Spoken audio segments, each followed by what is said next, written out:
মা লক্ষ্মীর অবতার। তারা রাজা দশরথের মৃত্যুর পর দশরথের পিণ্ডদানের জন্য বিহারে অবস্থিত বুদ্ধগয়ায় গিয়েছিলেন। বাবার পিণ্ডদানের জন্য সামগ্রীর জোগাড় করতে গিয়েছিলেন রাম এবং লক্ষ্মণ। সীতা একা ছিলেন।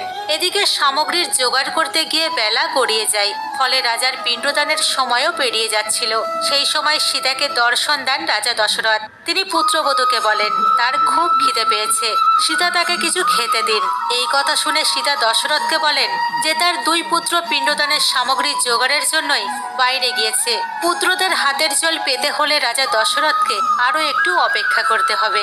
রাম লক্ষ্মণ ফিরলে সীতা তাদের সঙ্গে শ্বশুরের উদ্দেশ্যে পিণ্ডদান করবেন, কিন্তু অপেক্ষা করতে নারাজ ছিলেন রাজা। তিনি তখন সীতাকে আদেশ দিলেন ফল্গু নদীর তীরে থাকা বালি দিয়েই তার পিণ্ডদান করতে। বাধ্য হয়ে সীতা তাই করলেন। বালি দিয়ে পিণ্ডদান হলো সমস্ত নিয়ম কানুন মেনে। এদিকে তখনও রাম লক্ষ্মণ আসেননি। দশরথকে সীতা পিণ্ড দিয়েছেন, তা দেখেছিলেন বটগাছ, ফল্গু নদী, একটি গরু, কাক, একটি তুলসী গাছ এবং একজন ব্রাহ্মণ। রাম লক্ষ্মণ ফিরে আসার পর সীতা তাদের সব কথা বললেন, এমনকি যে 6 জন সেই পিণ্ডদানের সাক্ষী ছিলেন তাও বললেন।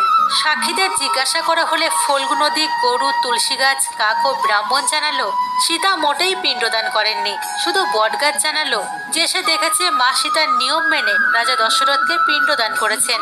বাধ্য হয়ে দশরথ নিজে উপস্থিত হয়ে জানালেন সীতা সমস্ত বিধি পালন করে তার পিণ্ডদান করেছেন। এবার ক্রুদ্ধ সীতা ফল্গু নদী, গরু, কাক, তুলসী গাছ এবং ব্রাহ্মণকে অভিশাপ দিলেন। ফল্গু নদীকে অভিশপ্ত করা হয়েছিল যে এটি কেবল নামেই নদী থাকবে, এতে কখনো জল থাকবে না, এমনকি বর্ষাকালেও খরা থাকবে। এই কারণে আজও গয়াতে ফল্গু নদী শুকনো। গাভীকে অভিশাপ দেন যে গরু পূজনীয় হলেও শুধুমাত্র তার পেছনের অংশই পূজিত হবে এবং গরুকে খাওয়ার জন্য দাঁড়ে দাঁড়ে ঘুরে বেড়াতে হবে।